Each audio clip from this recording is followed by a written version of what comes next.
ಯಶಸ್ವಿಗೊಳಿಸಬೇಕಾಗಿ ಕೇಳ್ಕೊಳ್ತಾ ಇದ್ದೀನಿ. ಇನ್ನೇನು ಈ ಐತಿಹಾಸಿಕ ಕಾರ್ಯಕ್ರಮದ ಮುಂದಿನ ಕಾರ್ಯಕ್ರಮ ಪ್ರಾರಂಭವಾಗಲಿದ್ದಾವೆ. ಇದೀಗ ತಾನೇ ಮೆರವಣಿಗೆ ಮುಖಾಂತರ ತಾಯಿ ಭುವನೇಶ್ವರಿಯ ಮುಖ್ಯ ವೇದಿಕೆಗೆ ಬರ್ತಾ ಇದೆ. ಕಾರಣ ಎಲ್ಲ ವಿದ್ಯಾರ್ಥಿಗಳು, ನಗರದ ಪ್ರಮುಖರು, ಹಿರಿಯರು, ಎಲ್ಲ ಜನರು ಕಾರ್ಯಕ್ರಮಕ್ಕೆ ಬಂದು ನಮ್ಮ ಕಲಬುರಗಿಯ ಪ್ರಾಧ್ಯಾಪಕರು ಹಾಗೂ ಸಾಹಿತಿಗಳಾದಂಥ ರಾಣಿ ಮಸೂದಿದ್ದವರು ಇವತ್ತು ಕನ್ನಡಾಧ್ಯಕ್ಷರಾಗಿ ಆಯ್ಕೆ ನಮ್ಮ ಕಲಬುರಗಿ ತಾಲೂಕಾ ಓದಿಗಳನ್ನು ತಯಾರಿಸಿದ ಹೆಚ್ಚಾಗಿ ನಮ್ಮ ಶರತ್ ಸರ್ ಹಿರಿಯರು ಕೂಡ ಆಗಮಿಸಿದ್ದಾರೆ. ಅದೇ ರೀತಿ ನಮ್ಮ ರಮೇಶ ಶಾಪೂರ್ ಸರ್ ಕೂಡ ಆಗಮಿಸಿದ್ದಾರೆ. ಅವರು ಕೂಡ ಅತಿಥಿಯಾಗಿ ಸ್ವಾಗತ. ಶಿಕ್ಷಕರು, ಸಂಘದ ಕಾರ್ಯದರ್ಶಿ ದಶರಥ ನಗರ ಸರ್ ಅವರಿಂದ ಅದ್ಭುತವಾಗಿ ಎಲ್ಲ ವಾಕ್ಯಗಳಲ್ಲಿ ತಮ್ಮ ನೃತ್ಯದೊಂದಿಗೆ ಅದ್ಭುತವಾಗಿ ಮೆರವಣಿಗೆಯಲ್ಲಿ ಪಾಲ್ಗೊಂಡಿದ್ದರು. ಅದೇ ರೀತಿಯಾಗಿ ಇವತ್ತು ಎಲ್ಲ ವಿದ್ಯಾರ್ಥಿಗಳು ಎಲ್ಲರೂ ಕೂಡ ನೀರಿನ ವ್ಯವಸ್ಥೆ ಕೂಡ ಅದ್ಭುತವಾಗಿ ಮಾಡಿದ್ರು. ಅವರಿಗೆ ಧನ್ಯವಾದಗಳು. ಶ್ರೀ ರಾಜಶೇಖರ ಸಂಸ್ಥಾನ ಮಹಾವಿದ್ಯಾಲಯ ಇವರು ಇವತ್ತಿನ ಕಾರ್ಯಕ್ರಮದಲ್ಲಿ ಚಾಲನೆ ನಡೆಸಿಕೊಂಡಿದ್ದಾರೆ. ಅದೇ ರೀತಿ ಹಲೋ ಶ್ರೀ ಮಣಿಪುರ ಗುರುಬಸವ ಮಹಾಸ್ವಾಮಿಗಳು ಅನ್ನದಾನದ ಪ್ರವೇಶವನ್ನು ಕೂಡ ಆಗಮಿಸಿದ್ದಾರೆ.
ನಡೆಯುತ್ತಿರುವಂತಹ ತಾಲೂಕು ಕಾರ್ಯಕ್ರಮ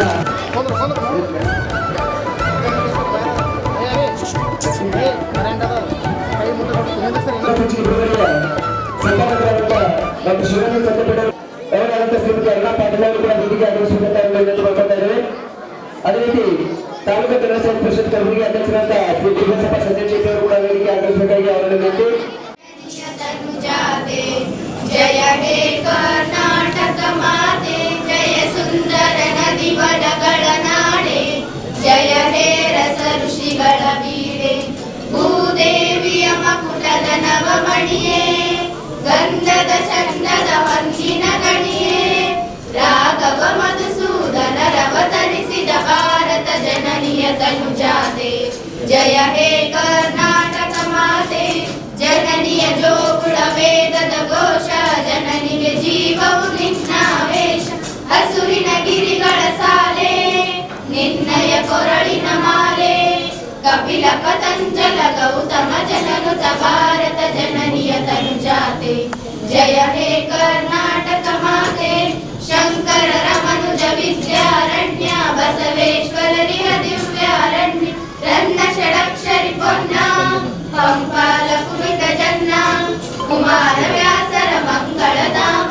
ಕವಿ ಕೋಗಿಲೆಗಳ ಪುಣ್ಯಾರಾಮ ನಾನಕ ರಾಮಾನಂದ ಕಬೀರರ ಭಾರತ ಜನನಿಯ ತನುಜಾತೆ ಜಯ ಹೇ ಕರ್ನಾಟಕ ಮಾತೆ ತೈಲಕ ಹೊಯ್ಸಳರಾಳಿದ ನಾಡೆ ಡಂಕಣ ಜಗಳರ ನೆಚ್ಚಿನ ಬೀಡು ಕೃಷ್ಣ ಶರಾವತಿ ತುಂಗ ಕಾವೇರಿಯವರ ರಂಗ ಚೈತನ್ಯ ಪರಮಹಂಸ ವಿವೇಕರ ಭಾರತ ಜನನಿಯ ತನುಜಾತೆ ಜಯ ಹೇ ಕರ್ನಾಟಕ ಮಾತೆ ಸರ್ವ ಜನಾಂಗದ ಶಾಂತಿಯ ತೋಟ ರಸಿಕರ ಕಂಗಳ ಸೆಳೆಯುವ ನೋಟ ಹಿಂದೂ ಕ್ರೈಸ್ತ ಮುಸಲ್ಮಾನ ಪಾರಸಿಕ ಜೈನರ ಉದ್ಯಾನ ಜನಕನ ಹೋಲುವ ದೊರೆಗಳ ಧಾಮ ಗಾಯಕ ವೈದಿಕರ ರಾಮ ಕನ್ನಡ ನುಡಿ ಕುಣಿದಾಡುವ ಗೇಹ ಕನ್ನಡ ತಾಯಿಯ ಮಕ್ಕಳ ದೇಹ ಭಾರತ ಜನನಿಯ ತನುಜಾತೆ ಜಯ ಹೇ ಕರ್ನಾಟಕ ಮಾತೆ ಜಯ ಸುಂದರ ನದಿ ವಡಗಳ ನಾಡೆ ಜಯ ಹೇ ರಸ ಋಷಿಗಳ ಬೀಡೆ ಹೇ ಹೇ ಹೇ ಹೇ ಹೇ ಲಾ ಲಾ ಲಾ ಲಾ ಲಾ ಲಾ ಹೇ ಹೇ ಹೇ ಹೇ ಲಾ ಲಾ ಲಾ ಲಾ ಲಾ ಲಾ.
ಅದೇ ರೀತಿಯಾಗಿ ಈಗ ಪ್ರಾರ್ಥನಾ ಗೀತೆಯನ್ನು ಹಾಡಲು ಬರೆದಿದ್ದಾರೆ ಶ್ರೀಮತಿ ಶಶಿಕಲಾ ವಾಲಿಕಾರ್ ಅವರು. ಶ್ರೀಮತಿ ಶಶಿಕಲಾ ವಾಲಿಕಾರ್ ಅವರು ಪ್ರಾರ್ಥನಾ ಗೀತೆಯನ್ನು ಪ್ರಸ್ತುತಪಡಿಸಬೇಕು. ವಿಶೇಷವಾಗಿ ಹೊನ್ನ ಅಂತಂದರೆ ಬಂಗಾರದ ನಾಡಿನಲ್ಲಿ ನಾವೇನಿವತ್ತು ಕಾರ್ಯಕ್ರಮವನ್ನು ಹಮ್ಮಿಕೊಂಡಿದ್ದೀವಿ. ಈ ಕಾರ್ಯಕ್ರಮದ ಒಂದು ಭವ್ಯ ದಿವ್ಯ ಸಾನ್ನಿಧ್ಯವನ್ನು ವಹಿಸಿರುವಂತಹ ಶತಸ್ಥಳ ಬ್ರಹ್ಮೇಶಿ ಚಂದ್ರಗೌಡ ಶಿವಾಚಾರ್ಯರು ಪೀಠಾಧಿಪತಿಗಳು ಶ್ರೀ ರಾಜೋಗೇಶ್ವರ ಸಂಸ್ಥಾನ ಮಠ ಹೊನ್ನಗೇಡಿಗೆ ಗುರುಗಳವರಿಗೆ ನಮ್ಮ ನಿಮ್ಮೆಲ್ಲರ ವತಿಯಿಂದ ಹಾರ್ದಿಕ ಸ್ವಾಗತ ಸುಸ್ವಾಗತ. ಜೊತೆಗೆ ಈ ಕಾರ್ಯಕ್ರಮದ ಉದ್ಘಾಟಕರಾಗಿ ಚಿರ ಯುವಕರಂತೆ ಯಾವಾಗಲೂ ಕೂಡ ನಮ್ಮ ಒಂದು ಕ್ಷೇತ್ರದ ಜನತೆಯ ಪರವಾಗಿ ಒಲವಿನಿಂದ ಕೆಲಸ ಮಾಡ್ತಾ ಇರುವಂತಹ ನಮ್ಮ ನಿಮ್ಮೆಲ್ಲರ ನೆಚ್ಚಿನ ಜನಪ್ರಿಯ ಶಾಸಕರು ಆಗಿರುವಂತಹ ಸನ್ಮಾನ್ಯ ಶ್ರೀ ಎಂ.ಐ. ಪಾಟೀಲ್ ಸರ್ ಅವರಿಗೂ ಕೂಡ ನನ್ನ ನಿಮ್ಮೆಲ್ಲರ ಪರವಾಗಿ ಹಾರ್ದಿಕ ಸ್ವಾಗತ. ಜೊತೆಗೆ ಈ ಒಂದು ವೇದಿಕೆಯಲ್ಲಿ ಉಪಸ್ಥಿತರಾಗಿರುವಂತಹ ಒಂದು ಸಮಾರಂಭದ ಸರದಾರ ನಗುಮುಗದ ಒಡೆಯರೆಂದೇ ನಾವು ಅವರನ್ನು ಕರಿತೀವಿ. ಆಶಯ ನುಡಿಗಳನ್ನು ಆಡಲಿರುವಂತಹ ನಮ್ಮ ಕಲಬುರಗಿ ಜಿಲ್ಲೆಯ ಸಾಹಿತ್ಯ ಪರಿಷತ್ತಿನ ಅಧ್ಯಕ್ಷರಾಗಿರುವಂತಹ ಶ್ರೀ ವಿಜಯ್ ಕುಮಾರ್ ಪಾಟೀಲ್ ತೇಗತಿಪ್ಪಿ ಅವರಿಗೂ ಕೂಡ ಸ್ವಾಗತ ಸುಸ್ವಾಗತ. ಜೊತೆಗೆ ಈ ಒಂದು ಕಾರ್ಯಕ್ರಮದ ಕೇಂದ್ರ ಬಿಂದು ಆಗಿರುವಂತಹ ಹಿರಿಯ ಸಾಹಿತಿಗಳು ಉತ್ಸಾಹಿಗಳು ಆಗಿರುವಂತಹ ಡಾಕ್ಟರ್ ನಾಗೇಂದ್ರ ಮಸೂತಿ ಸರ್ ಅವರಿಗೂ ಕೂಡ ಈ ವೇದಿಕೆಗೆ ಸ್ವಾಗತ ಸುಸ್ವಾಗತ. ಜೊತೆಗೆ ನಮ್ಮ ನಿಕಟಪೂರ್ವ ಸಮ್ಮೇಳನದ ಅಧ್ಯಕ್ಷರಾಗಿರುವಂತಹ ಶ್ರೀ ಮಾನುಸಾಗರ್ ಇವರು ಪರಿಸರ ಪ್ರೇಮಿಗಳು ಹೌದು, ಸಾಹಿತಿಗಳು ಹೌದು. ಇವರಿಗೂ ಕೂಡ ವೇದಿಕೆಯ ಮೇಲೆ ಸ್ವಾಗತ ಸುಸ್ವಾಗತ. ಜೊತೆಗೆ ನಮ್ಮ ಒಂದು ಜಿಲ್ಲಾ ಪಂಚಾಯತಿಯ ಮಾಜಿ ಸದಸ್ಯರಾಗಿರುವಂತಹ ಎಲ್ಲರಿಗೂ ಕೂಡ ನೆಚ್ಚಿನ ಅಣ್ಣ ಟಿ ಬಾಸ್ ಖ್ಯಾತಿಯ ದಿಲೀಪ್ ಆರ್ ಪಾಟೀಲ್ ಅವರಿಗೂ ಕೂಡ ಸ್ವಾಗತ ಸುಸ್ವಾಗತ. ಜೊತೆಗೆ ಈ ಒಂದು ಕಾರ್ಯಕ್ರಮಕ್ಕೆ ಕ್ಷೇತ್ರ ಶಿಕ್ಷಣಾಧಿಕಾರಿಗಳು ಬರಬೇಕಾಗಿತ್ತು. ಅವರ ಪರವಾಗಿ ವೇದಿಕೆ ಮೇಲೆ ಶ್ರೀಮತಿ ಅಪರ್ಣ ಮೇಡಮ್ ಅವರಿದ್ದಾರೆ. ಅವರಿಗೂ ಕೂಡ ಹಾರ್ದಿಕ ಸ್ವಾಗತ ಸುಸ್ವಾಗತ. ಶ್ರೀ ಸಾಯಿಬಣ್ಣ ಲಿಂಗಪ್ಪ ಮಾಜಿ ಅಧ್ಯಕ್ಷರು ಹಿರಿಯರು ಜಿಲ್ಲಾ ಪಂಚಾಯತ್ ಕಲಬುರಗಿ ಅವರಿಗೂ ಕೂಡ ಈ ವೇದಿಕೆಗೆ ಸ್ವಾಗತ ಸುಸ್ವಾಗತ. ಜೊತೆಗೆ ಈ ಒಂದು ಕಾರ್ಯಕ್ರಮ ಆಗ್ಬೇಕು ಅಂತಂದ್ರೆ ಮಾಧ್ಯಮದಲ್ಲಿ ಜನರಿಗೆ ಒಂದು ಅವ್ರ ಮುಂದಿಟ್ಟಾಗ ನಮ್ಮ ಕಾರ್ಯಕ್ರಮ ಸಕ್ಸಸ್ ಆಗಿರುತ್ತೆ. ಆ ಒಂದು ಕಾರ್ಯಕ್ರಮದ ರೂವಾರಿಗಳು ಆಗಿರುವಂತಹ ಶ್ರೀ ವಾದಿರಾಜ್ ವ್ಯಾಸಮುದ್ರ ಸ್ಥಾನಿಕ ಸಂಸ್ಥಾಪಕರು ಸಂಯುಕ್ತ ಕರ್ನಾಟಕ ದಿನಪತ್ರಿಕೆ ಕಲಬುರಗಿ ಅವರಿಗೂ ಕೂಡ ಸ್ವಾಗತ ಸುಸ್ವಾಗತ. ಜೊತೆಗೆ ಇನ್ನೋರ್ವ ಒಂದು ಮಾಧ್ಯಮದ ಪ್ರತಿನಿಧಿ ಜೊತೆಗೆ ಸ್ವಾಗತವನ್ನು ಕೋರುತ್ತೇನೆ. ಜೊತೆಗೆ ಬಸವರಾಜ್ ಜೋಗೂರ್ ತಾಲೂಕು ಪಂಚಾಯತಿ ಮಾಜಿ ಉಪಾಧ್ಯಕ್ಷರು ಅವರಿಗೂ ಕೂಡ ನನ್ನ ನಿಮ್ಮೆಲ್ಲರ ಪರವಾಗಿ ವೇದಿಕೆಗೆ ಸ್ವಾಗತ ಸುಸ್ವಾಗತ. ಜೊತೆಗೆ ಶ್ರೀ ಶರಣು ಸಜ್ಜನ್ ಫರ್ದಾಬಾದ್ನ ಯುವ ಮುಖಂಡರು ಅವರಿಗೂ ಕೂಡ ವೇದಿಕೆಗೆ ಸ್ವಾಗತ ಸುಸ್ವಾಗತ. ಜೊತೆಗೆ ಹೊನ್ನಕಿರಣಿಯ ಗ್ರಾಮದ ಅತಿ ಉತ್ಸಾಹಿತರಾಗಿರುವಂತಹ ಯುವಕರಾಗಿರುವಂತಹ ಬಸವರಾಜ್ ಚಿಂಚೋಳಿ ಗ್ರಾಮ ಪಂಚಾಯತ್ ಅಧ್ಯಕ್ಷರು ಅವರಿಗೂ ಕೂಡ ವೇದಿಕೆಗೆ ಸ್ವಾಗತ ಕೋರುತ್ತೇನೆ. ಶ್ಯಾಮಬಸಪ್ಪ ನರೋಲಿ ಸರ್ ಅವರು ಕೂಡ ವೇದಿಕೆ ಮೇಲಿದ್ದಾರೆ. ಅವರಿಗೂ ಕೂಡ ಸ್ವಾಗತ ಕೋರುತ್ತೇನೆ. ಜೊತೆಗೆ ಈ ಕಾರ್ಯಕ್ರಮಕ್ಕೆ ಸ್ವಾಗತ ಸುಸ್ವಾಗತ ಕೋರುತ್ತೇನೆ. ವಿಶೇಷವಾಗಿ ಸಾಹಿತಿಗಳಾಗಿರುವಂತಹ ಇವತ್ತಿನ ಹೊನ್ನಗೇಸರ ಸ್ಮರಣ ಸಂಚಿಕೆಯ ರೂವಾರಿಗಳಾಗಿರುವಂತಹ ಶ್ರೀ ಡಾಕ್ಟರ್ ಶಿವರಂಜನ್ ಸತ್ಯಪೇಟ್ ಸರ್ ಅವರಿಗೂ ಕೂಡ ಈ ವೇದಿಕೆ ಮೇಲೆ ನನ್ನ ಮತ್ತು ನಿಮ್ಮೆಲ್ಲರ ಪರವಾಗಿ ಹಾರ್ದಿಕ ಸ್ವಾಗತ ಕೋರುತ್ತಾ, ಜೊತೆಗೆ ಇವತ್ತಿನ ಈ ಒಂದು ಕಾರ್ಯಕ್ರಮಕ್ಕೆ ಆಗಮಿಸಿರುವಂತಹ ಈ ವಿವಿಧ ಗ್ರಾಮಗಳಿಂದ ಸುತ್ತಲಿನ ಗ್ರಾಮಗಳಿಂದ ಆಗಮಿಸಿರುವಂತಹ ಎಲ್ಲ ಯುವಕರು, ಸಾಹಿತಿಗಳು, ವಲಯ ಅಧ್ಯಕ್ಷರು, ಪದಾಧಿಕಾರಿಗಳವರು, ಮುದ್ದು ಮಕ್ಕಳು, ಶಾಲೆಯ ಶಿಕ್ಷಕರು ಅಲ್ಲದೆ ಇಡೀ ಒಂದು ಹೊನ್ನಕಿರಣಿ ಗ್ರಾಮದ ಸುತ್ತಮುತ್ತಲಿನ ವಿಶೇಷವಾಗಿ ಜಿಲ್ಲೆಗಳಿಂದ ತಾಲೂಕುಗಳಿಂದ ಆಗಮಿಸಿರುವಂತಹ ಎಲ್ಲರಿಗೂ ಕೂಡ ಈ ಒಂದು ಕಾರ್ಯಕ್ರಮಕ್ಕೆ ಸ್ವಾಗತ ಸುಸ್ವಾಗತ ಕೋರುತ್ತಾ, ಈ ಕಾರ್ಯಕ್ರಮಕ್ಕೆ ವಿಶೇಷವಾಗಿ ಮಾಧ್ಯಮ ಮಿತ್ರರು, ಪೊಲೀಸ್ ಸಿಬ್ಬಂದಿಯವರು ಎಲ್ಲರಿಗೂ ಕೂಡ ಈ ಕಾರ್ಯಕ್ರಮವನ್ನು ಯಶಸ್ವಿಗೊಳಿಸುತ್ತಾ ನೀವೆಲ್ಲರೂ ಇವತ್ತು ನಾವು ಮುಂದಿದ್ದೀರಿ. ಕಲಬುರಗಿ ಜಿಲ್ಲೆಯ ಮತ್ತು ಕಲಬುರಗಿ ತಾಲೂಕಿನ ಕನ್ನಡ ಸಾಹಿತ್ಯ ಪರಿಷತ್ ವತಿಯಿಂದ ತಮ್ಮೆಲ್ಲರಿಗೂ ಸ್ವಾಗತ ಸುಸ್ವಾಗತ. ಧನ್ಯವಾದಗಳು. ಸಾಹಿತ್ಯ ಪರಿಷತ್ತು ಕಲಬುರಗಿ ತಾಲೂಕಿನಲ್ಲಿ ಅತಿ ಹೆಚ್ಚು ಸದಸ್ಯರನ್ನು ಹೊಂದಿರತಕ್ಕಂತ ನಮ್ಮ ಹೊನ್ನಕಿರಣಿ ಗ್ರಾಮ ಅಂತ ಹೆಮ್ಮೆಯಿಂದ ಹೇಳಕ್ಕೆ ಇಷ್ಟಪಡ್ತೇನೆ. ಅದರಂತೆ ನಮ್ಮ ಗ್ರಾಮದಲ್ಲಿ ಸಾಹಿತ್ಯದ ಒಂದು ಕುರಿತು ಅತಿ ಉತ್ಸಾಹದಿಂದ ಕೆಲಸವನ್ನು ಮಾಡ್ತಕ್ಕಂಥವರು ಮತ್ತು ಸಾಹಿತ್ಯ ಪರಿಷತ್ತಿನಲ್ಲಿ ಕೆಲಸ ಮಾಡ್ತಕ್ಕಂಥವ್ರು ಹೆಚ್ಚಿರೋದ್ರಿಂದ ನಮ್ಮ ಸಾಹಿತ್ಯ ಸಮ್ಮೇಳನ ಹೊಂದಿಕೆ ತರಲಕ್ಕ ಕಾರಣ ಆಯಿತು ಅಂತ ಹೇಳಕ್ಕೆ. ಇಡೀ ಜಿಲ್ಲೆಯಾದ್ಯಂತ ಸಾಹಿತ್ಯ ಸಮ್ಮೇಳನಗಳು ಪ್ರತಿ ವರ್ಷ ನಡೆಯಲು ಅವರು ಅವಕಾಶ ಮಾಡಿಕೊಟ್ಟಿದ್ದಾರೆ. ಮುಂಬರುವ ದಿನದಲ್ಲಿ ಹೆಚ್ಚಿನ ಸಂಖ್ಯೆಯಲ್ಲಿ ಒಂದು ಸಾಹಿತ್ಯ ಸಮ್ಮೇಳನವನ್ನು ಮಾಡ್ತೀವಿ. ಒಂದೊಂದು ಒಳ್ಳೆ ಕಾರ್ಯಕ್ರಮ ಸಮ್ಮೇಳನ ಯಶಸ್ವಿಗೆ ತಾವೆಲ್ಲರೂ ಕಾರಣೀಭೂತಿ ಆಗಿದ್ದೀರಿ ಅಂತ ಹೇಳಕ ಹೆಮ್ಮೆಯಿಂದ ನಾನು ಹೇಳ್ಕೊತಾ ಇದ್ದೀನಿ.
ಜಿಲ್ಲಾ ಕನ್ನಡ ಸಾಹಿತ್ಯ ಪರಿಷತ್ತಿನ ಅಧ್ಯಕ್ಷರಾದ ವಿಜಯ್ ಕುಮಾರ್ ಪಾಟೀಲ್ ತಮ್ಮ ಆಶೀರ್ವಾದವಾಗಿ ತಮ್ಮ ಗೌರವ. ನಮ್ಮ ಕನ್ನಡ ಸಾಹಿತ್ಯ ಪರಿಷತ್ತಿನ ರಾಜ್ಯಾಧ್ಯಕ್ಷರಾಗಿರ್ತಕ್ಕಂಥ ನಾಡೋಜ ಡಾಕ್ಟರ್ ಮಹೇಶ್ ಜೋಶಿ ಅವರು ಒಂದು ಸಂಪ್ರದಾಯವನ್ನು ಹಾಕಿದ್ದಾರೆ. ಬಹುಶಃ ಅವರು ಒಂದು ಸಾಬೀತು ಮಾಡಿ ಕೂಡ ತೋರಿಸಿದ್ದಾರೆ. ಈ ರಾಜ್ಯದ ಮುಖ್ಯಮಂತ್ರಿಗಳು 10 ನಿಮಿಷ ತಡವಾಗಿ ಕೇಂದ್ರ ಸಮಿತಿಗೆ ಬಂದಾಗ ಅದಕ್ಕಿಂತ ಮುಂಚಿತವಾಗಿ ಕಾರ್ಯಕ್ರಮವನ್ನು ಉದ್ಘಾಟನೆ ಮಾಡಿರ್ತಕ್ಕಂಥದ್ದು ಕೂಡ ಪರಿಷತ್ತಿನ ಇತಿಹಾಸ ಅಂತಕ್ಕಂಥ ಮಾತನ್ನ ಹೇಳಿಕ್ಕೆ ಇಚ್ಛೆ ಪಡ್ತಾರೆ ಬಂಧುಗಳೇ. ಅದು ಇದು ಕಲ್ಯಾಣ ಕರ್ನಾಟಕ ಇರೋದ್ರಿಂದ ಈ ನೆಲದೊಳಗೆ ಬಹಳ ಐತಿಹಾಸಿಕವಾಗಿರ್ತಕ್ಕಂಥ ಈ ನೆಲದೊಳಗಿರ್ತಕ್ಕಂಥವ್ರು ನಾವುಗಳು, ದಾಸೋಹ ಪರಂಪರೆ ಇರತಕ್ಕಂಥವ್ರು ನಾವುಗಳು ಬಹುಶಃ ಮತ್ತೊಬ್ಬರನ್ನ ಕಾಯೋದ್ರಲ್ಲೇ ಸಮಯವನ್ನ ಕಳೀತಾ ಇದ್ದೀವಿ ಅಂತಕ್ಕಂಥ ಮಾತನ್ನ ಬಹಳ ನೋವಿನಿಂದ ಈ ಸಂದರ್ಭದಲ್ಲಿ ಹೇಳಲಿಕ್ಕೆ ಇಚ್ಛೆ ಪಡ್ತೇನೆ ಬಂಧುಗಳೇ. ಯಾಕಂತಂದ್ರೆ ಇದು ರಾಜಕೀಯ ಸಮಸ್ಯೆ ಅಲ್ಲ, ಇದು ಯಾವುದೇ ರಾಜಕೀಯ ಪಕ್ಷದ ಸಮಸ್ಯೆ ಅಲ್ಲ, ಇದು ಇಡೀ ಕನ್ನಡಿಗರ ಸ್ವಾಭಿಮಾನದ ಕನ್ನಡದ ಹಬ್ಬ ಅಂತಕ್ಕಂಥ ಮಾತನ್ನ ಬಹುಶಃ ನಾವೆಲ್ಲ ದಿನನಿತ್ಯ ಒಂದು ಮಾತನ್ನ ಹೇಳ್ತಾ ಇರ್ತೀವಿ. ಮಕ್ಕಳಿಗಾಗಿ ಸಮಯ ಕೊಡಬೇಕು, ಮಕ್ಕಳನ್ನು ಈ ದೇಶದ ಆಸ್ತಿಯನ್ನಾಗಿ ಮಾಡಬೇಕೆನ್ನುವ ನಾನಾ ರೀತಿಯ ಭಾಷಣ ಮಾಡ್ತೀವಿ. ಆದ್ರೆ ಒಂದು ಟ್ರ್ಯಾಕ್ಟರ್ ಅಂತ ಒಂದು ಇಕ್ಕಟ್ಟಿನ ಸಂಧಿಗಳಿದ್ರು ಕೂಡ ಬಹುಶಃ ಆ ವಾಹನದ ಚಾಲಕಿ ನಾವು ಧನ್ಯವಾದನ ಹೇಳಬೇಕಾಗ್ತದೆ ಈ ಸಂದರ್ಭದೊಳಗೆ. ಯಾಕಂತಂದ್ರೆ ಇವತ್ತು ನಾಗೇಂದ್ರ ಮಸೂದ್ ಸರ್ ಒಂದು ಮಾತನ್ನ ಹೇಳ್ತಾ ಇದ್ರು, ನಿಜವಾಗ್ಲೂ ಈ ನಾಡಿನೊಳಗೆ ಬುದ್ಧಿಜೀವಿಗಳು ಎಲ್ಲಿದ್ದಾರೆ ಅಂತಂದ್ರೆ, ಈ ನಾಡಿನೊಳಗೆ ವಿಚಾರವಂತರು ಎಲ್ಲಿದ್ದಾರೆ ಅಂತಂದ್ರೆ ಬಹುಶಃ ಅದು ಹಳ್ಳಿಗಳಲ್ಲಿ, ಅದೊಂದು ವಿಶೇಷವಾಗಿ ಇಂಥ ಹೊನ್ನಿಗಿರಣಿ ಗ್ರಾಮದಲ್ಲಿ ಇರ್ತಕ್ಕಂಥ ಮಾತನ್ನ ಅಭಿಮಾನಿಸಲು ಹೇಳಿಕೆ ನಾನು ಇಚ್ಛೆ ಪಡ್ತೇನೆ ಬಂಧುಗಳೇ. ಆ ಕಾರಣಕ್ಕಾಗಿ ತಾಳ್ಮೆ ಶಕ್ತಿಯನ್ನ ಬಹಳ ಹೆಚ್ಚಿನ ರೀತಿಯೊಳಗೆ ಇಟ್ಕೊಂಡಿರ್ತಕ್ಕಂಥವ್ರು ಕೂಡ ಈ ಹೊಂದಿಕೆಯಲ್ಲಿ ನಾವು ಕಾಣ್ತಾ ಇರ್ತಕ್ಕಂಥ ಮಾತನ್ನ ನಾನು ಹೇಳಿಕ್ಕೆ ಇಚ್ಛೆ ಪಡ್ತೇನೆ. ಇಷ್ಟೆಲ್ಲ ಮಾತುಗಳು ಬಹಳ ನೋವಿನಿಂದ ಹಿಡಿದಿರತಕ್ಕಂಥ ಮಾತನ್ನ ಈ ಸಂದರ್ಭದಲ್ಲಿ ಹೇಳ್ತಾ ಆಡ್ತಕ್ಕಂಥ ಮಾತುಗಳು ಜಾಸ್ತಿ ಇದ್ರು ಕೂಡ ಇದು ಸಮ್ಮೇಳನ ಇರೋದ್ರಿಂದ ವಿಶೇಷವಾಗಿ ಸಮ್ಮೇಳನದ ಸರ್ವಾಧ್ಯಕ್ಷರಾಗಿರ್ತಕ್ಕಂಥ ಡಾಕ್ಟರ್ ನಾಗೇಂದ್ರ ಮಸೂದ್ ಅವರು ಬಹುಶಃ ಕಲಬುರಗಿ ತಾಲೂಕಾ ಇವತ್ತು ಈತ ಒಂದು ವಿಶೇಷವಾಗಿರ್ತಕ್ಕಂಥ ಕನ್ನಡದ ಹಬ್ಬದ ಸರ್ವಾಧ್ಯಕ್ಷರಾಗಿ ಆಯ್ಕೆ ಮಾಡಿದ್ದೀವಿ. ಬಂಧುಗಳೇ, ಒಂದು ಮಾತನ್ನ ಅರ್ಥ ಮಾಡಿಕೊಳ್ಬೇಕು. ಬಹುಶಃ ಇಲ್ಲಿವರೆಗೆ ಹೇಗಾಗ್ತಾ ಇದ್ದೇವೆ ಅಂತಂದ್ರೆ ಬಹುಶಃ ಯಾರೋ ಒಂದು 2 ಪುಸ್ತಕ 3 ಪುಸ್ತಕ ಬರೆದವ್ರೆ ಸಮ್ಮೇಳನಾಧ್ಯಕ್ಷರು ಮಾಡಿ ದೊಡ್ಡ ಸಾಹಿತಿಗಳಂತ ನಾವು ಬೆಂಬಲಿಸ್ತಾ ಇದ್ವಿ. ಅದಕ್ಕೆ ತದ್ವಿರುದ್ಧವಾಗಿ ಬಹುಶಃ ನಾವು ಕನ್ನಡ ಸಾಹಿತ್ಯ ಪರಿಷತ್ತಿನ ಅಂಗಳಕ್ಕೆ ಕಾಲಿಟ್ಟು ಈ 11 ತಿಂಗಳೊಳಗೆ ಸಮ್ಮೇಳನಗಳು ಮಾಡಿದೀವಲ್ಲ, ಎಂತ ಸಮ್ಮೇಳನಗಳು ಮಾಡ್ತೀವಿ ಅಂತಂದ್ರೆ ಒಂದು ವಿಶೇಷವಾಗಿರ್ತಕ್ಕಂಥ ಅನುಭವ ಮಂಟಪದ ರೀತಿಯೊಳಗೆ ಸಮ್ಮೇಳನಗಳನ್ನ ಮಾಡ್ತಾ ಬಂದಿದ್ದೀವಿ. ಈ ಸಮಾಜದೊಳಗೆ ನಿಜವಾಗ್ಲೂ ಸಾಹಿತ್ಯ ಕೃಷಿಯನ್ನು ಮಾಡಿರ್ತಕ್ಕಂಥವ್ರನ್ನ ಸಮ್ಮೇಳನಾಧ್ಯಕ್ಷರಾಗಿ ಮಾಡಿದ್ದೀವಿ ಬಂಧುಗಳೇ. ಸಾಹಿತ್ಯ ಆಗಿದ್ದುಕೊಂಡು ಈ ಸಮಾಜಕ್ಕೆ ಒಂದು ವಿಶೇಷವಾದ ಕೊಡುಗೆಯನ್ನ ಕೊಟ್ಟಿರ್ತಕ್ಕಂಥ ವ್ಯಕ್ತಿಗಳನ್ನ ಸಮ್ಮೇಳನ ಅಧ್ಯಕ್ಷರಾಗಿ ಮಾಡಿದ್ದೀವಿ. ಅದೇ ಪ್ರಕಾರವಾಗಿ ಇವತ್ತು ಸುಮಾರು 25ಕ್ಕೂ ಹೆಚ್ಚು ಕೃತಿಗಳನ್ನ ಇವತ್ತು ಸಾಹಿತ್ಯ ಲೋಕಕ್ಕೆ ಅರ್ಪಣೆ ಮಾಡಿರ್ತಕ್ಕಂಥ ಒಬ್ಬ ಮೇಲು ಲೇಖಕ ಇವತ್ತು ಡಾಕ್ಟರ್ ನಾಗೇಂದ್ರ ಮಸೂದ್ ಸರ್ ಅವರು ಈ ಸಮ್ಮೇಳನದ ಅಧ್ಯಕ್ಷರಾಗಿರುವ ಕಾರಣಕ್ಕಾಗಿ ಈ ಸಮ್ಮೇಳನಕ್ಕೆ ಇರ್ತಕ್ಕಂಥ ಘನತೆ ಇನ್ನಷ್ಟು ಹೆಚ್ಚಿಸಿಕೊಂಡಿದೆ ಅಂತಕ್ಕಂಥ ಮಾತನ್ನ ಅಭಿಮಾನಿಸಲು ಹೇಳಕ್ಕೆ ಇಚ್ಛೆ ಪಡ್ತೇನೆ. ಯಾಕಂತಂದ್ರೆ ಒಂದು ಮಾತು ಬಹಳ ದಿನಗಳಿಂದ ಒಂದು ದೂರಿತ್ತು. ಬಹುಶಃ ಕಲಬುರಗಿ ತಾಲೂಕಿನ ಸಮ್ಮೇಳನ ಅಂತಂದ್ರೆ ಯಾವ್ದಾವ್ದೋ ಜಿಲ್ಲೆಯವರಿಗೂ ಯಾವ್ದಾವ್ದೋ ತಾಲೂಕಿನವರಿಗೆ ಸಮಾಧ್ಯಕ್ಷರು ಮಾಡ್ತಕ್ಕಂಥ ರೂಢಿ ಒಂದು ಕಡೆ ಕಾಣ್ತೀವಿ. ಒಂದು ಮಾತನ್ನ ಬಹಳ ಹೆಮ್ಮೆಯಿಂದ ಹೇಳ್ತೇನೆ ಬಂಧುಗಳೇ, ಈ ಕಲಬುರಗಿ ತಾಲೂಕಿನ ಸಮ್ಮೇಳನ ಅಧ್ಯಕ್ಷರು ಈ ಕಲಬುರಗಿ ನಗರದವನ್ನೇ ನಾವು ತಾಲೂಕಿನ ಸಮ್ಮೇಳನ ಅಧ್ಯಕ್ಷರಾಗಿ ಮಾಡಿದ್ದೀವಿ ಅಂತಕ್ಕಂಥ ಖುಷಿ ನಮ್ಗೆ ಒಂದು ಕಡೆ ಇದೆ ಅಂತಕ್ಕಂಥ ಮಾತನ್ನ ಹೇಳಕ್ಕೆ ಇಚ್ಛೆ ಪಡ್ತೇವೆ. ಯಾಕಂತಂದ್ರೆ ನಿಜವಾಗ್ಲೂ ಪ್ರತಿಭೆಗೆ ಪ್ರೋತ್ಸಾಹಿಸ್ತಕ್ಕಂಥ ಕೆಲಸ ಮಾಡಬೇಕಾಗಿರ್ತಕ್ಕಂಥದ್ದು ಇವತ್ತು ಬಹಳ ಅವಶ್ಯಕತೆ ಇದೆ. ಆ ಕಾರಣಕ್ಕಾಗಿ ಯಾರು ಈ ಸಮಾಜಕ್ಕಾಗಿ ದುಡಿದಿರ್ತಾರೋ, ಯಾರು ತಮ್ಮ ಈ ಸಮಾಜಕ್ಕಾಗಿ ತಮ್ಮ ಬದುಕನ್ನು ಮೀಸಲಿಟ್ಟಿರ್ತಾರೋ ಅಂತವ್ರನ್ನ ಗುರುತಿಸಬೇಕಾಗಿರ್ತಕ್ಕಂಥದ್ದು, ಪ್ರೋತ್ಸಾಹಿಸಬೇಕಾಗಿರ್ತಕ್ಕಂಥದ್ದು ಈ ಸಮಾಜದ ಆದ್ಯ ಕರ್ತವ್ಯ ಅಂತ ನಾವು ಭಾವಿಸ್ಕೊಂಡಿವಿ. ಆ ಕಾರಣಕ್ಕಾಗಿ ಸದಾಕಾಲ ಪ್ರತಿಭೆಗೆ ಪ್ರೋತ್ಸಾಹಿಸತಕ್ಕಂಥ ಕೆಲಸ ಕನ್ನಡ ಸಾಹಿತ್ಯ ಪರಿಷತ್ತು ಸದಾಕಾಲ ಮಾಡ್ತಾ ಇರ್ತಕ್ಕಂಥ ಮಾತನ್ನ ಈ ಸಂದರ್ಭದಲ್ಲಿ ಹೇಳ್ತಾ, ಬಂಧುಗಳೇ, ಎಂತ ಗ್ರಾಮೀಣ ಪ್ರದೇಶದಲ್ಲಿ ಇರ್ತ ಕನ್ನಡದ ಹಬ್ಬಗಳನ್ನ ಆಚರಿಸುವ ಮೂಲಕ ಪ್ರತಿಯೊಂದು ನೆಲದೊಳಗೆ ಪ್ರತಿಯೊಬ್ಬರ ಮನಕ್ಕೂ ಕೂಡ ಕನ್ನಡ ಅಭಿಮಾನವನ್ನ ಮೂಡಿಸ್ತಕ್ಕಂಥ, ಬೆಳೆಸ್ತಕ್ಕಂಥ, ಉಳಿಸ್ತಕ್ಕಂಥ ಕೆಲಸವನ್ನ ಕನ್ನಡ ಸಾಹಿತ್ಯ ಪರಿಷತ್ತು ಇಡೀ ನಾಡಿನಾದ್ಯಂತ ಮಾಡ್ತಾ ಇರ್ತಕ್ಕಂಥ ಮಾತಾ ಹೇಳಿಕೆ ಇಚ್ಛೆ ಪಟ್ಟ ಬಂಧುಗಳೇ, ಇವತ್ತು ನಮ್ಮ ನಾಡೋಜ ಡಾಕ್ಟರ್ ಮಹೇಶ್ ಜೋಶಿ ಸರ್ ಅವರು ಬಹಳ ದೊಡ್ಡ ಒಂದು ಕಲ್ಪನೆಯನ್ನು ಇಟ್ಟುಕೊಂಡಿದ್ದಾರೆ. ಈ ಕನ್ನಡ ನಾಡಿನೊಳಗೆ ಬಹುಶಃ ಒಂದು ದುರಂತ ಕನ್ನಡ ಶಾಲೆಗಳನ್ನು ಮುಚ್ಚಿರ್ತಕ್ಕಂಥ ಪ್ರಸಂಗ ಪರಿಸ್ಥಿತಿ ಒಂದು ಕಡೆ ಕಾಣ್ತಾ ಇದೀವಿ. ಒಂದು ದೊಡ್ಡ ಅಭಿಯಾನವನ್ನ ಪರಿಷತ್ತಿನಿಂದ ನಡೀತಾ ಇದೆ. ಕನ್ನಡ ಶಾಲೆಯನ್ನು ಉಳಿಸುವ ನಿಟ್ಟಿನೊಳಗೆ, ಕನ್ನಡ ಶಾಲೆಗಳಲ್ಲಿರ್ತಕ್ಕಂಥ ಮಕ್ಕಳ ಸಂಖ್ಯೆ ಹೆಚ್ಚಿಸತಕ್ಕಂಥ ನಿಟ್ಟಿನೊಳಗೆ ಪರಿಷತ್ತು ಬಹಳ ದೊಡ್ಡ ಅಭಿಯಾನವನ್ನ ಹಾಕಿಕೊಳ್ಳೋದ್ರ ಮೂಲಕ ಇವತ್ತು ಕನ್ನಡಿಗರನ್ನ ರಕ್ಷಿಸತಕ್ಕಂಥ ಕೆಲಸ ಕನ್ನಡ ಸಾಹಿತ್ಯ ಪರಿಷತ್ತು ಬಹಳ ಪ್ರಾಮಾಣಿಕವಾಗಿ ಮಾಡ್ತಾ ಇದೆ ಅಂತಕ್ಕಂಥ ಮಾತನಾಡಿಕೆ ನಾನು ಇಚ್ಛೆ ಪಡ್ತೇನೆ ಬಂಧುಗಳೇ. ಯಾಕಂತಂದ್ರೆ ಇವತ್ತು ಆ ಮೂಲಕ ಕನ್ನಡವನ್ನ ಉಳಿಸಬೇಕಾಗಿದೆ. ಕನ್ನಡ ಉಳಿದ್ರೆ ಕನ್ನಡಿಗ ಉಳಿತಾನೆ, ಕನ್ನಡಿಗ ಉಳಿದ್ರೆ ಕರ್ನಾಟಕ ಉಳಿತದೆ ಅಂತಕ್ಕಂಥ ಮಾತನ್ನ ಹೇಳಿಕೆ ಇಚ್ಛೆ ಪಡ್ತೇನೆ. ಆಗ ಮಾತ್ರ ನಾವು ಕರ್ನಾಟಕದೊಳಗೆ ಆರಾಮಾಗಿ ಉಸಿರಾಡಲಿಕ್ಕೆ ಸಾಧ್ಯ ಆಗ್ತದೆ. ಉಸಿರು ನಮ್ಮ ಕನ್ನಡ ಆಗ್ಬೇಕು ಬಂಧುಗಳೇ, ನಮ್ಮ ಬದುಕು ಕನ್ನಡ ಆಗ್ಬೇಕು. ಅಂದಾಗ ಮಾತ್ರ ಈ ಕರ್ನಾಟಕದೊಳಗೆ ಕನ್ನಡವನ್ನ ಉಳಿಸಲಿಕ್ಕೆ ಸಾಧ್ಯ ಆಗ್ತದೆ. ಆ ಕಾರಣಕ್ಕಾಗಿ ಕನ್ನಡವನ್ನ ಉಳಿಸಬೇಕು, ಬೆಳೆಸಬೇಕಂತಂದ್ರೆ ನಾವು ಮಾಡಬೇಕಾಗಿರ್ತಕ್ಕಂಥ ಒಂದು ಕೆಲಸ ಏನಂತಂದ್ರೆ ನಾವು ಕನ್ನಡ ಭಾಷೆಯನ್ನ ದಿನನಿತ್ಯ ಬಳಸುವುದರ ಮೂಲಕ ಆ ಕನ್ನಡ ಭಾಷೆಯನ್ನ ಬೆಳೆಸಬೇಕಂತಕ್ಕಂಥ ಮಾತನ್ನ ಈ ಸಂದರ್ಭದಲ್ಲಿ ಹೇಳ್ತಾ, ಇವತ್ತು ಅನೇಕ ರೀತಿಯ ಅನೇಕ ಜನರ ಸಹಕಾರದೊಂದಿಗೆ ಈ ಕನ್ನಡ ಸಾಹಿತ್ಯ ಸಮ್ಮೇಳನ ಇವತ್ತು ಗುರುಬಸಪ್ಪ ಸಜ್ಜನ್ ಶೆಟ್ಟಿ ಅವರು, ಅವರೆಲ್ಲ ಪದಾಧಿಕಾರಿಗಳು, ವಲಯ ಅಧ್ಯಕ್ಷರು, ಗ್ರಾಮದ ಎಲ್ಲ ಪ್ರಮುಖರ ಒಂದು ಸಹಕಾರದಿಂದ ಈ ಸಮ್ಮೇಳನವನ್ನ ನಡೀತಾ ಇದೆ ಅಂತಕ್ಕಂಥ ಮಾತನ್ನ ಈ ಸಂದರ್ಭದಲ್ಲಿ ಹೇಳ್ತಾ, ವಿಶೇಷವಾಗಿ ನಮ್ಮ ದಿಲೀಪ್ ಪಾಟೀಲ್ ಅವರು ಒಂದು ಮಾತನ್ನ ಹೇಳಬೇಕಾಗ್ತದೆ. ಇವತ್ತು ಯುವಕರು ಮನಸ್ಸು ಮಾಡಿದ್ರೆ ಏನೆಲ್ಲ ಈ ಸಮಾಜದೊಳಗೆ ಸಾಧನೆ ಮಾಡುವುದಕ್ಕೆ ದಿಲೀಪ್ ಪಾಟೀಲ್ ಮೊನ್ನೆ ಕನ್ನಡ ಭವನಕ್ಕೆ ಬಂದು ಕನ್ನಡ ಸಾಹಿತ್ಯ ಪರಿಷತ್ತು ಬಹಳ ಅರ್ಥಪೂರ್ಣವಾಗಿ ನಡೀಲಿ, ಬಹಳ ಅದ್ದೂರಿಯಾಗಿ ನಡೀಲಿ, ಕನ್ನಡದ ಬಗ್ಗೆ ಅಭಿಮಾನ ಮತ್ತಷ್ಟು ಹೆಚ್ಚಿಸ್ತಕ್ಕಂಥ ನಡೀಲಿ ಅನ್ನುವ ಒಂದು ಒಳ್ಳೆ ಸಹಕಾರದ ನುಡಿಗಳನ್ನು ನೀಡಿರ್ತಕ್ಕಂಥದ್ದು ಇವತ್ತು ದಿಲೀಪ್ ಪಾಟೀಲ್ ಈ ಸಂದರ್ಭದಲ್ಲಿ ನಾವು ನೆನೆಸಿಕೊಳ್ಳಬೇಕಾಗ್ತದೆ. ಯಾಕಂತಂದ್ರೆ ಬಂಧುಗಳೇ, ಒಬ್ಬ ವ್ಯಕ್ತಿ ಸಾಮಾನ್ಯ ಒಂದು ಸಮಾಜದೊಳಗೆ ಕೆಲಸ ಮಾಡ್ತಾ ಇದೆ ಅಂತಂದ್ರೆ ಅವನಿಗೆ ನೂರಾರು ಸಮಸ್ಯೆಗಳು ಇರ್ತವೆ, ಸಾವಿರಾರು ಸಮಸ್ಯೆಗಳು ಇರ್ತವೆ. ಆ ಸಮಸ್ಯೆಗಳು ಪರಿಹಾರಬೇಕಾದ್ರೆ ನಿಮ್ಮೆಲ್ಲರ ಕೈಗಳು ಜೋಡಿಸಿದ್ರೆ ಮಾತ್ರ ಆ ಸಮಸ್ಯೆಗೆ ಪರಿಹಾರ ಆಗ್ತದೆ. ಇವತ್ತು ಗುರುಬಸಪ್ಪ ಸಜ್ಜನ್ ಶೆಟ್ಟಿ ಅವರೆಲ್ಲ ಬೆಳಗ್ಗೆ ಇವತ್ತು ಸಮ್ಮೇಳನ ಮಾಡೋದಂತಂದ್ರೆ ಅಷ್ಟು ಸರಳವಾಗಿ ಆಗಿರ್ತಕ್ಕಂಥ ಕೆಲಸ ಅಲ್ಲ, ಬಹಳ ದೊಡ್ಡ ಸಾಹಸದ ಕೆಲಸ ಅಂತ ಅನ್ಕೊಂಡಿದೆ. ಯಾಕಂತಂದ್ರೆ ಸಾವಿರಾರು ಮನಸ್ಸುಗಳು, ನೂರಾರು ಮನಸ್ಸುಗಳು ಗೆದ್ದುಕೊಂಡು ಈ ಸಮ್ಮೇಳನ ಮಾಡೋದಿದೆಯಲ್ಲ, ಇದು ಬಹಳ ದೊಡ್ಡ ಕೆಲಸ ಅಂತ ನಾನು ಭಾವಿಸಿಕೊಂಡು ಇವತ್ತು ಇಂಥ ಒಂದು ಅದ್ಭುತವಾಗಿರ್ತಕ್ಕಂಥ ಸಮ್ಮೇಳನದ ಮೂಲಕ ಈ ಸಮಾಜಕ್ಕೆ ಒಂದು ಉತ್ತಮವಾಗಿರ್ತಕ್ಕಂಥ ಸಂದೇಶ ನೀಡಲಿ. ಇಡೀ ದಿವಸ ನಡೀತಿರ್ತಕ್ಕಂಥ ಈ ಕನ್ನಡದ ಹಬ್ಬದೊಳಗೆ ಎಲ್ಲ ಮಕ್ಕಳು ಪಾಲ್ಗೊಂಡಿದ್ರಿ. ವೇಷಧಾರಿಗಳು ಅನೇಕ ರೀತಿಯೊಳಗೆ ಸಾಮಾಜಿಕ ಸಂದೇಶ ಕೊಡ್ತಕ್ಕಂಥ ನಿಟ್ಟಿನೊಳಗೆ ಅನೇಕ ಮಹಾತ್ಮರ ವೇಷಧಾರಿಗಳನ್ನ ಇವತ್ತು ಮಕ್ಕಳು ಬೆಳಗ್ಗೆಯಿಂದಲೂ ನಮ್ಮೊಂದಿಗೆ ಮೆರವಣಿಗೆ ಮೂಲಕ ಬಂದಿದ್ದಾರೆ. ಇವರೆಲ್ಲರ ಸ್ಫೂರ್ತಿಯಿಂದ ಈ ಸಮಾಜದೊಳಗೆ ಮತ್ತಷ್ಟು ಕೆಲಸವನ್ನು ಮಾಡೋಣ. ಮಹಾತ್ಮರು ಅನೇಕ ರೀತಿಯೊಳಗೆ ಕೆಲಸವನ್ನು ಮಾಡಿ ಹೋಗಿದ್ದಾರೆ. ಆ ಮಹಾತ್ಮರ ಸ್ಮರಣೆಯಲ್ಲಿ ನಮಗೆ ಒಂದಿಷ್ಟು ಪ್ರೇರಣೆ ತೆಗೆದುಕೊಡಿ, ಸಮಾಜದೊಳಗೆ ಒಂದು ಉತ್ತಮ ರೀತಿಯೊಳಗೆ ಕೆಲಸವನ್ನು ಮಾಡೋಣ ಅಂತಕ್ಕಂಥ ಮಾತನ್ನ ಹೇಳಿ ನಮ್ಮ ಕನ್ನಡ ಸಾಹಿತ್ಯ ಪರಿಷತ್ತಿನ ಕಲಬುರಗಿ ಜಿಲ್ಲೆ ಎಲ್ಲ ತಾಲೂಕಿನ ಪದಾಧಿಕಾರಿಗಳು, ಅಧ್ಯಕ್ಷರು ಕೂಡ ಇಲ್ಲಿ ಪಾಲ್ಗೊಂಡಿದ್ದೀರಿ. ಅನೇಕ ರೀತಿ ಬಹಳ ಉತ್ಸಾಹದಿಂದ ಕೆಲಸವನ್ನ ಈ ಪರಿಷತ್ ನಡೆಯಲ್ಲಿ ನಡೀತಾ ಇದ್ದೇವೆ. ಕಲಬುರಗಿ ಜಿಲ್ಲೆಯಲ್ಲೂ ಕೂಡ ಈ 11 ತಿಂಗಳಲ್ಲಿ ಒಂದು ವಿಶೇಷವಾದ ಕೆಲಸಗಳನ್ನ ಕಲಬುರಗಿ ನಾವು ಶುರು ಮಾಡಿದ್ದೀವಿ ಅಂತಕ್ಕಂಥ ಮಾತನ್ನ ಈ ಸಂದರ್ಭದಲ್ಲಿ ಹೇಳಿ, ಬರ್ತಕ್ಕಂಥ ದಿವಸಗಳಿಗೆ ನಿಮ್ಮೆಲ್ಲರ ಆಶೀರ್ವಾದದಿಂದ ಇಡೀ ಕಲಬುರಗಿ ಜಿಲ್ಲೆಯನ್ನ ಒಂದು ಸಾಂಸ್ಕೃತಿಕ ಜಿಲ್ಲೆಯನ್ನಾಗಿಸ್ತಕ್ಕಂಥ ಪಣವನ್ನ ನಾವು ಕೊಟ್ಟಿದ್ದೀವಿ. ಆ ಎಲ್ಲ ಕೆಲಸಕ್ಕೆ ನಿಮ್ಮ ಆಶೀರ್ವಾದ, ಪ್ರೋತ್ಸಾಹ ಇರಲಿ ಅಂತಕ್ಕಂಥ ಮಾತನ್ನ ಈ ಸಂದರ್ಭದಲ್ಲಿ ಹೇಳಿ, ಪೂಜ್ಯರ ಆಶೀರ್ವಾದ ಕೂಡ ಇದೇ ರೀತಿ ಕನ್ನಡದ ಮೇಲೆ ಇರಲಿ. ನಾವೆಲ್ಲರೂ ಒಟ್ಟುಗೂಡಿ ಕನ್ನಡದ ರಥವನ್ನ ಸಮರ್ಪಕವಾಗಿ ಇರತಕ್ಕಂಥ ಕೆಲಸವನ್ನ ಮಾಡೋದ್ರ ಮೂಲಕ ಕನ್ನಡದ ಜಯಕರವನ್ನ ಎಲ್ಲೆಡೆ ಮುಳುಗಿಸ್ತಕ್ಕಂಥ ಕೆಲಸವನ್ನ ನಾವೆಲ್ಲರೂ ಒಟ್ಟುಗೂಡಿ ಮಾಡುವಂತಕ್ಕಂಥ ಮಾತನ್ನ ಈ ಸಂದರ್ಭದಲ್ಲಿ ಹೇಳಿ, ಸಮ್ಮೇಳನದ ಯಶಸ್ವಿಗೆ ಸಹಕರಿಸಿರ್ತಕ್ಕಂಥ ಆ ಎಲ್ಲ ಕೈಗಳಿಗೆ ಮತ್ತೊಮ್ಮೆ ಅನಂತ ಧನ್ಯವಾದ ಹೇಳಿ ನನ್ನ ಮಾತಿಗೆ ವಿರಾಮ ಕೊಡ್ತೇನೆ. ಎರಡು ವಿಚಾರ